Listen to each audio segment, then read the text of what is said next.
안녕하십니까. 부동산과 주식을 좋아하는 부주아재 인사드리겠습니다. 금일 영상에서는 요즘 들어서 좀 문의가 좀 들어오고 있습니다. 주택조합, 지역주택조합에 대해서 좀 문의가 좀 많이 들어오고 있는데, 이쪽 제가 지금 근무하고 있는 지역에서 지역주택조합 아파트가 지금 분양을 하고 있어요. 반도 리버 팰리스라고 지금 그 아파트를 지금 분양하고 있는데, 그것 때문인지 몰라도 좀 문의가 좀 많이 들어오고 있습니다. 그래서 지역주택조합에 대해서 잘 모르는 분들, 그런 분들이 좀 많으시고, 그래서 그것에 대해서 좀 간략하게 설명드리고, 그 다음에 예를 들어서 이번에 분양하고 있는 반도 리버 팰리스에 대해서 예시로 들어서 설명을 드리는 영상 만들었으니까, 이 영상 보시고 지역주택조합에 관심 갖고 계신 분들은 도움 좀 되셨으면 좋겠습니다. 그럼 들어가기 앞서 구독과 좋아요 부탁드리겠습니다. 그럼 일단 지역주택조합에 대해서 좀 간단하게 좀 설명을 드릴게요. 지역주택조합이라는 거는 여러 가지 뭐 형태가 있습니다. 주택조합이라는 거는 일반 뭐 재개발 조합이 있죠. 일단 대표적인 재개발, 재건축 유명하죠. 뭐 강남에 있는 반포주공, 잠실주공, 그다음에 음마아파트 뭐 이렇게 대표되는 재건축 아파트들이 있고, 재개발 같은 경우는 뭐 서울 같은 경우 한 지역을 지구 단위로 지정해서 개발하고 있는 재개발 조합이 있죠. 그리고 지금 제가 오늘 설명드릴 지역주택조합이 있습니다. 그럼 각 조합에 대해서 간략하게 좀 설명을 드릴게요. 일단 지역주택조합 같은 경우는 주택법을 갖다가 좀 따르게 되죠. 주택법. 그 다음에 주택 재개발이나 재건축 같은 경우는 도시 및 주거환경정비법을 좀 따르게 됩니다. 그렇기 때문에 조합들이 절차나 이런 것들이 좀 차이가 있습니다. 사업 주체 같은 경우를 보면은 조합하고 시공사라고 되어 있죠. 지역주택조합 같은 경우는. 그 다음에 주택 재개발이나 재건축 같은 경우는 조합입니다. 조합인데 조합원의 자격이 토지 및 건물 소유자입니다. 토지 및 건물 소유자. 근데 이 부분이 지역주택조합은 차이점이 있죠. 지역주택조합 같은 경우는 조합원을 모집해갖고 이 사업을 진행하게 됩니다. 근데 재개발, 재건축 같은 경우는 기존의 토지나 건물의 소유주들이 주체가 돼서 사업을 진행하게 됩니다. 그리고 지역주택조합 같은 경우는 그런 모든 것을 시공사나 이쪽에서 좀 대리해서 많이 진행을 하게 되죠. 그리고 지역 같은 경우를 보면 뭐 단독이나 빌라, 연립, 나대지 같은 경우를 지역주택조합에서는 많이 좀 개발을 하고, 그 다음에 재개발 같은 경우는 단독이나 빌라, 뭐 서울에 노후된 곳들이 좀 해당이 많이 되죠. 그 다음에 아파트 같은 경우가 재건축에 많이 해당이 됩니다. 개발 방식을 보면은 조합하고 시공사가 좀 주체가 되죠. 지역주택조합 같은 경우는. 근데 재개발, 재건축 같은 경우는 민영에서도 가능하고 공영으로도 가능합니다. 그러니까 나라에서도 할 수 있고, 그 다음에 민영으로 해서 우리가 잘 알고 있는 건설사들이죠. 뭐 현대나 삼성, GS 뭐 이런 건설사들에서 좀 들어와서 할 수가 있는 거죠. 근데 조합 자격 같은 경우도 좀 차이가 있습니다. 재개발, 재건축 같은 경우는 토지 및 건물주라고 아까 말씀드렸죠. 근데 지역주택조합 같은 경우는 조합원의 자격이 있습니다. 그래서 무주택이어야 되고, 무주택 세대주여야 되죠. 그리고 주택을 한 채만 갖고 있어야 됩니다. 갖고 있어도 85제곱미터 이하, 그러니까 30평대 아파트, 30평대 주택, 이걸 한 채만 갖고 있는 분이 6개월 이상, 그리고 해당 지역 같은 경우는 서울, 수도권에 좀 거주를 하시면 되는 거죠. 이게 뭐 남양주라고 해서 남양주 쪽에만 거주하시는 게 아니라 해당 지역이라는 거는 서울, 인천, 경기도까지 포함이 되는 겁니다. 그래서 여기서 6개월 이상 거주를 하신 분이니까 뭐 이 경우에는 큰 문제는 없죠. 제일 좀 걸리는 게 세대주 부분하고, 그 다음에 무주택이나 85 이하 주택을 보유하시는 이 부분에서 자격 조건이 되고 안 되고가 결정될 것 같습니다. 그리고 지역주택조합 같은 경우는 간소하죠. 절차가 좀 간소합니다. 그래서 기간 자체가 좀 짧아요. 3년에서 4년 정도. 이 정도 걸리고, 재개발, 재건축 같은 경우는 복잡하기 때문에 8년에서 10년. 이 복잡한 이유가 관계 법이 상당히 많습니다. 이 재개발, 재건축 같은 경우는. 근데 절차가 간소한 이유가 관계 법령이 지역주택조합 같은 경우는 약간 좀 간소하죠. 그렇기 때문에 여러 가지 뭐 사건, 사고들이 좀 많이 납니다. 지역주택조합 같은 경우는 이런 법안이 좀 간소하게 최대한 좀 빨리빨리 좀 진행하려고 하는 그런 것들이 있기 때문에 좀 이런 부분에서 사건, 사고가 많이 좀 발생하는 그런 면이 있습니다. 뭐 여러 가지 뉴스가 많이 있죠. 부담금 추가 지급이라든지 뭐 비용 처리에서 뭐 횡령, 사기 뭐 이런 것들이 좀 상당히 많습니다. 그런 말이죠. 지금 같은 경우 보면은 대략적으로 봤을 때 전국에 있는 지역주택조합 중에 100곳이 있으면은 그 중에 성공한 데는 20곳도 채 안 된다는 그런 뉴스가 좀 있죠. 그러니까 성공 확률이 상당히 낮다고 볼 수가 있어요. 한 20% 정도가 채 안 되기 때문에. 그렇기 때문에 이 조합을 가입하기 전에 좀 심사숙고해서 옥석을 좀 잘 가리셔갖고 이게 좀 사업이 잘 진행될 것인지 아닐 것인지 좀 이렇게 볼 수 있는 그런 안목이 좀 필요하지 않을까 이렇게 생각이 됩니다. 그럼 여기까지 조합에 대해서 좀 간략하게 설명드렸고, 지금부터는 지역에서 조합원을 모집하고 있는 단지에 대해서 예시로 들어서 설명을 드리겠습니다. 지역주택조합 같은 경우를 보면은 일단 절차가 있습니다. 처음에 조합원 모집 신고를 해야 되죠. 조합원 모집 신고를 할 때 신고 필증이 발행이 됩니다. 뭐 최소한 20명 정도 이상 모여서 이걸 갖다가 발행을 하게 되는데 이때 조건이 있죠. 조합원 모집할 때 사용 권원에 그러니까 토지 전체 다 면적입니다. 그러니까 지금 오늘 예시로 들 수 있는 반도 리버팰리스 같은 경우는 토탈 대지 면적이 한 8,700평 정도 되네요. 그러면 한 4,000평 정도 이상의 사용 권원을 갖고 있어야지 내가 조합을 모집하겠다 신고를 할 수가 있는 거죠. 그래서 신고 필증이 발급되게 되면은 그때부터는 이제 현수막도 많이 붙이고 해서 조합원을 모집하게 됩니다. 이 신고 필증을 남양주 시장, 그러니까 지역에 있는 시장한테 이게 발급되는 거죠. 그러니까 남양주 시장한테 신고 필증을 발급받게 되고, 그럼 발급이 되게 되면은 그때부터는 신고 필증을 근거로 해서 조합원을 모집하게 되는 겁니다. 그러니까 최초의 단계죠. 신고 필증이 돼 있고. 그러니까 지금 거의 이제 초입에 들어갔다고 보시면 돼요. 이제 이 반도 리버팰리스 같은 경우는.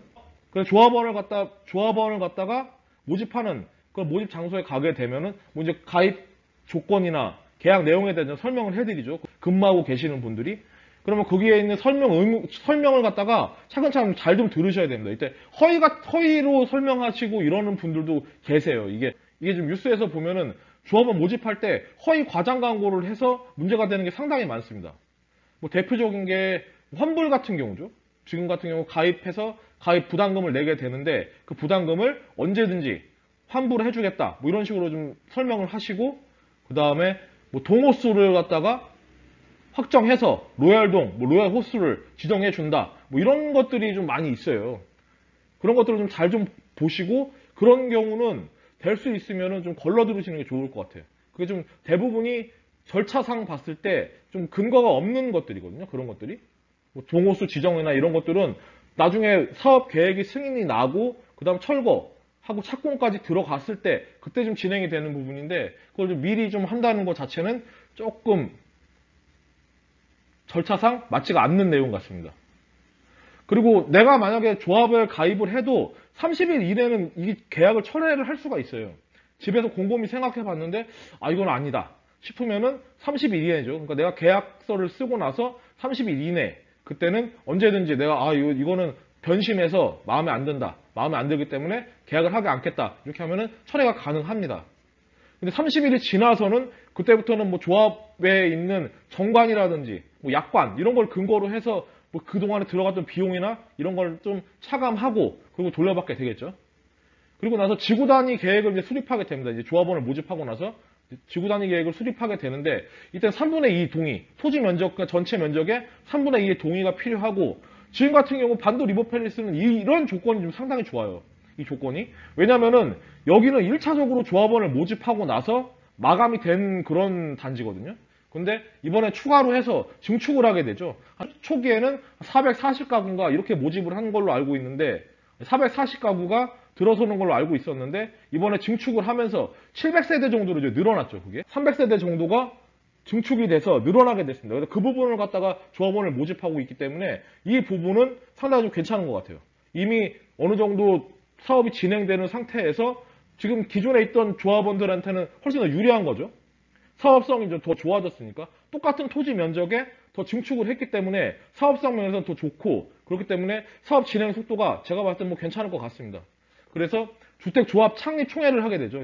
이제는 조합을 갖다 다 모집이 됐다고 하면은 창립 총회를 하고 선포를 하게 되는 거죠. 조합이 이제 출발한다. 이런 거를 해서 조합 설립 인가를 갖다 신청하게 됩니다. 그래서 조합 설립 인가가 되죠. 그러면은 이제 그때부터는 2년 이내 사용 권한의 80%를 갖다 좀 내가 갖고 있어야 됩니다. 80%를 갖고 있어야 되고 대지의 소유권. 그러니까 전체 아까 말씀드린 대로 평수가 한 8,000평 정도 된다고 그랬죠. 8,700평 정도 되니까 8,700평이 15%니까 한 1,300평 정도 되겠네요. 1,300평, 1,200평 정도. 이 정도의 소유권을 이 시행사에서 갖고 있어야 됩니다. 조합 쪽에서. 그리고 예정 주택수의 50% 이상. 그러니까 704가구니까 한 350가구 정도 되겠죠. 그 정도 조합원이 모집이 돼야지 사업계획 승인을 신청할 수가 있는 겁니다. 그래서 이 사업계획 승인이 신청하게 되고 승인이 나게 되면은 3년 이내 이 기간, 그러니까 여기는 2년이었죠. 여기서 이제 3년으로 기간이 1년 늘어났습니다. 3년 이내 조합 설립 인가, 그리고 2년 이내 토지의 소유권 95%를 확보하고 그 다음에 그때부터는 이제 매도 청구권을 사용해서 사업을 진행하게 되는 거죠. 근데 이 부분도 상당히 조금 애로사항이 많습니다. 왜냐하면은 95%를 소유권을 갖고 있게 되면은 나머지 5%에 대해서는 매도 청구권이라는 거를 쓸 수가 있어요. 내가 이제 기존에 있는 5%의 토지 소유자들한테 나한테 넘겨라 이렇게 요구를 할 수가 있는데 이 부분도 조금 걸리는 부분들이 많습니다. 이 부분이 사업 진행하는데 왜냐면 이 5%에 있는 사람들한테 강제로 이걸 뭐 수용하고 이럴 수는 없어요. 택지 개발이나 신도시 개발을 하는 것처럼 이걸 강제로 수용하고 이런 것이 아니라 이 토지 소유주, 나머지 5%그 토지 소유주한테 협의를 하는 거죠. 이 땅에 대해서 나한테 소유권을 넘겨라. 이 사업자 측에서 요구를 하는데 이 부분도 한 3개월의 시간을 두고 이분한테 이제 이걸 요구를 할 수가 있습니다. 근데 이때 거부를 하게 되면은 최후에 조건을 제시하고 그 다음에 그 후에 이 조건을 제시받은 사람은 2개월 안에 이걸 갖다 통보를 하게 돼 있죠. 이런 식으로 진행이 됩니다. 그렇기 때문에 이게 끝나고 나면은 이제는 100%의 토지를 다 사업자 쪽에서 소유하게 되면은 그때부터 철거와 착공이 시작되는 거죠. 이때 철거 착공 신고를 할 때 시공사는 총 공사비의 30%, 그러니까 뭐 100억이면은 30억 정도의 시공 보증서를 발급받아야 됩니다. 그래서 이렇게 해서 철거가 진행되고 착공이 시작되죠. 그래서 착공이 되게 되면은 이때부터 조합원의 동호수 추첨이 됩니다. 그리고 일반 분양도 시작되겠죠. 일반 분양 되게 되면은 당연히 기존에 있는 조합원보다는 비싼 가격으로 분양이 될 겁니다. 지금 같은 경우 이번에 예정되어 있는 분양가를 보니까 920만 원 정도 얘가 얘기를 들었어요. 정확히는 모르겠지만 근데 920만 원 정도라고 하면은 기존 뭐 그 근처에 있는 아파트들이 좀 서이나 아니면 포스코 더샵 이런 거를 비교했을 때 상당히 저렴한 가격은 맞습니다. 이 920만 원이라는 가격은. 근데 이게 확정된 가격은 아니에요. 현재 같은 경우 봤을 때. 이게 확정된 가격은 아니고 예정된 가격입니다. 그러니까 아파트 청약 같은 경우 봤을 때는 사전 청약 이런 걸로 좀 생각하시면 될 것 같아요. 예정 분양가라고 그러죠. 사전 청약 할 때. 그 다음 나중에 본 청약 할 때 정확한 분양가가 결정되는 것처럼 이것도 지금 예정 분양가 920만 원이지만 지금 같은 경우 원자재 값이 상당히 많이 올랐습니다. 그리고 그동안 뭐 사업 기간이 길어지면 길어질수록 뭐 시행사 쪽에서 들어가는 비용들이 상당히 많아지겠죠. 뭐 인건비도 필요할 거고 그 다음에 은행에서 뭐 대출을 받았다 그러면은 대출 이자라든지 뭐 여러 가지 비용들이 상당히 늘어나게 됩니다. 그런 것들이 다 분양가에 포함이 되기 때문에 나중에 분양가 자체는 늘어날 확률이 좀 있습니다. 그런 부분도 감안하시고 지역주택조합에 가입을 하셔야 됩니다. 그럼 이제 여기까지 해서 간략하게 절차하고 이제 설명을 드렸고 주의할 점에 대해서 좀 설명을 드릴게요. 일단 주의할 점은 뭐냐? 주의할 점에 대해서 설명을 드리면은 일단 계약금의 입금 계좌를 좀 확인을 하셔야 돼요. 이 부분에서 사건 사고가 좀 많이 나죠. 뉴스 같은 경우 보면은 뭐 모집하는 사람의 개인 통장이나 아니면은 사업자 쪽에서 갖고 있는 통장 명의로 입금을 받게 되는 거죠. 이렇게 더 좋은 조건으로 해서 더 싸게 줄 테니까 이쪽으로 입금을 해달라. 뭐 이런 식으로 진행하는 경우가 좀 있습니다. 그렇게 되면은 나중에 이 부분 때문에 사고가 나도 돈을 돌려받지 못할 확률이 있기 때문에 그런 부분도 좀 감안을 하셔야 될 것 같습니다. 신탁회사 이쪽으로 명의로 신탁회사 명의로 돼 있는 통장에 입금을 하시고 근데 이 부분에서도 좀 사건 사고가 좀 많이 나요. 신탁회사는 가지고 있는 입금된 돈을 갖다가 집행을 하게 되는데 이 집행하는 부분에서 또 좀 횡령이나 뭐 아니면은 다른 부분으로 뭐 사용 용처가 불투명하게 이렇게 진행되는 경우도 많기 때문에 이런 부분도 감안하셔야 될 것 같습니다. 그리고 계약 당시 제시하는 자료들이 있습니다. 계약을 안내해 주시는 분들이 뭐 말씀하시는 내용들이 있을 거예요. 지금 현재 토지는 어떻게 뭐 갖고 있고 현재 사용 권한은 몇 프로를 지금 동의를 했고 토지 소유권은 얼마 정도 갖고 있다. 뭐 이런 내용들을 유심히 좀 잘 좀 보시고 그다음 혹시 이분이 과장되게 말씀하셨다는 그런 것들이 있을 수 있기 때문에 잘 좀 보셔야 될 것 같고 근데 꾸준히 조합이 됐다고 해서 내가 이제 조합 가입을 했다고 해서 끝나는 게 아니에요. 꾸준히 관심을 가져야 됩니다. 이게 재개발, 재건축 같은 경우는 상당히 막 열성적이에요. 사람들이 옆에 붙어갖고 막 계속해서 이거 뭐 회사는 어떻고 들어가는 돈은 어떻고 뭐 여러 가지 것들을 갖다가 다 옆에서 좀 지켜보면서 관심을 갖고 막 하는데 이 지역주택조합 같은 경우는 그런 부분이 조금 아쉽습니다. 이게 거의 다 보면은 대부분 시행사나 이쪽에다 좀 다 맡겨놓고 세월이 뭐 지나가기만 기다리는 거죠. 알아서 해주겠거니 하고 믿고 그렇기 때문에 사건 사고가 많이 나는 거예요. 이런 부분도 좀 잘 생각해 보시고 그 다음에 아까 말씀드린 대로 자금의 집행 시 투명성 이런 것들 관심을 가져야 돼요. 이게 돈을 갖다가 집행하는데 뭐 이게 어디다 돈이 쓰였는지 이런 거를 관심 갖고 보셔야 되는 거죠. 조합원이 주인이기 때문에 이 지역주택조합이라는 거는 조합원이 이 주인인 겁니다. 이 주인. 내가 주체가 돼서 이 사업을 진행하는 거기 때문에 이런 부분들을 요구를 하고 관심을 갖고 이렇게 봐야 되는 겁니다. 그리고 아까 말씀드린 대로 계약서 내용 확인하셔야 될 것 같고, 그 다음에 이런 것들, 환불보장이나 뭐 옵션, 이런 비용들, 나중에 뭐 추가 비용 없습니다, 뭐 이런 것들, 이런 것들은 잘 좀 들으시고 이걸 갖다가 문서로 보증할 수 있는지 이런 것도 요구할 수가 있는 거예요. 내가 조합원이 주인이기 때문에. 그리고 뭐 추가 부담금 말씀드린 대로 확정돼 있고 이런 부분들을 관심 갖고 잘 좀 보셔갖고 사업 진행을 하는데 빨리빨리 좀 진행될 수 있도록, 신속하게 진행될 수 있도록 좀 이렇게 옆에서 독려 좀 하시고 이렇게 하셔야지 내가 이번에 가입한 이 조합 아파트죠. 반도 리버 팰리스. 이 아파트를 입주할 수 있게 되는 거죠. 이 봤을 때 제가 이 주변 지금 영상을 좀 찍어온 걸 보시면 아시겠지만 주변 여건이 좀 그렇게 나쁜 편은 아니죠. 상당히 좋아요. 좋고, 하나 또 말씀드릴 게 있는데 바로 보시면은 뒤편으로 아파트 신축 단지들이 있어요. 2,000세대가 넘는 신축 단지가 있죠. 뭐 서희 스타일스나 안 그러면은 포스코 더샵이나 이게 신축 단지가 있는데 그쪽에서 지금 약간 좀 제가 그쪽 주민들하고 몇 분 아는 분들이 계셔서 얘기를 나눠보면은 불만들이 좀 상당히 많습니다. 이게 원래 계획된 것보다도 더 고충을 올리기 때문에 그런 부분에서 뭐 조망이나 이런 것들이 좀 방해가 당연히 되겠죠. 뒤쪽에 있는 분들은.